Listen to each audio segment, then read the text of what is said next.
Бұл орман бүгінде әсем еді. Құстар ән салып, гүлдер иісін шашып, жел бұтақтармен ойнап тұрған. Ал Айбар телефонына үңіліп ештеңені байқамады. Орман бір сәт күрсінгендей болды. Балам, айналана бір қарашы. Кенет аспан түнеріп, жаңбыр құйып кетті. Отбасы асығыс кетіп қалды. Ал жерде қоқыс шашылып қалды. Орманның өңі сұрланып бара жатты. Осы кезде тиін, қоян және кірпі жиналып Қарағай атаға келді.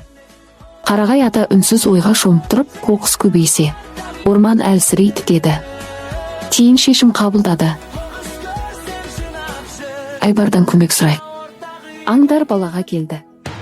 Тиін сыбырлап, Айбар, орман өшіп барады.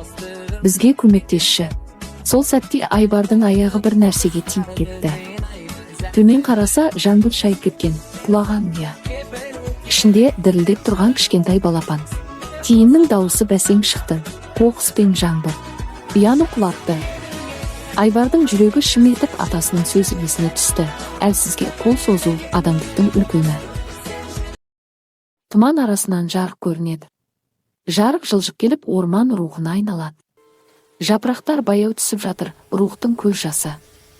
Орман рухы мұңды, бірақ мейірімді, әр тасталған қоқыс менің жарам. Әр бүлінген ұя жүрегімнің сынығы. Табиғат бәрін көтереді, бірақ шексіз емес. Балапан әлсіз шырылдайды, рух бұған да аяушылықпен қарайды. Орман рухы, бұл балапан өзгерістің белгісі. Табиғат бізден көмек сұрайды, балалар. Айналадағы тасталған қоқыстар ерекше жарыққа оранып сөйлей бастайды.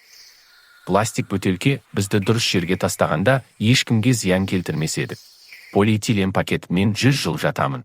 Жел соқса ұя бұзамын, жануарларға оратылып қаламын. Қағаз қоқыс мені қайтадан кітапқа айналдыруға болар еді. Бірақ мен далада қалдым. Мен сынсам қауіпті боламын. Кішкентай жануарлардың аяғы кесіліп қалады. Адамдар да жарақат алуы мүмкін. Мен өте баяу жоғаламын. Кейде мүлде жоғалмаймын. Бірақ мені дұрыс жәшікке салсаң, мен қайтадан таза, әдемі шыны болып туаламын. Орманды жалғыз тастамаймын. Ертең достарымды ертіп келемін, деді. Ертеңінде Айбар достарымен оралды. Пластик көкке, қағаз сарыға, шыны жасылға салынды. Балалар да, аңдар да бірге еңбек етті. Қоқыс азайған сайын орман қайта күлімдей бастады.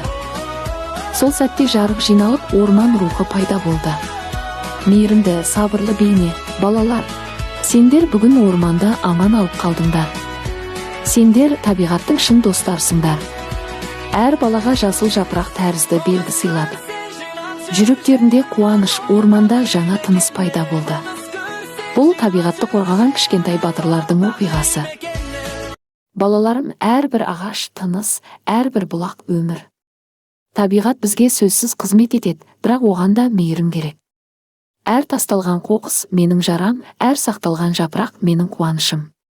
Табиғатты аялаймыз десек, оны қорғауды бүгіннен бастайық. Әр кішкентай жақсылық үлкен орманды құтқарады.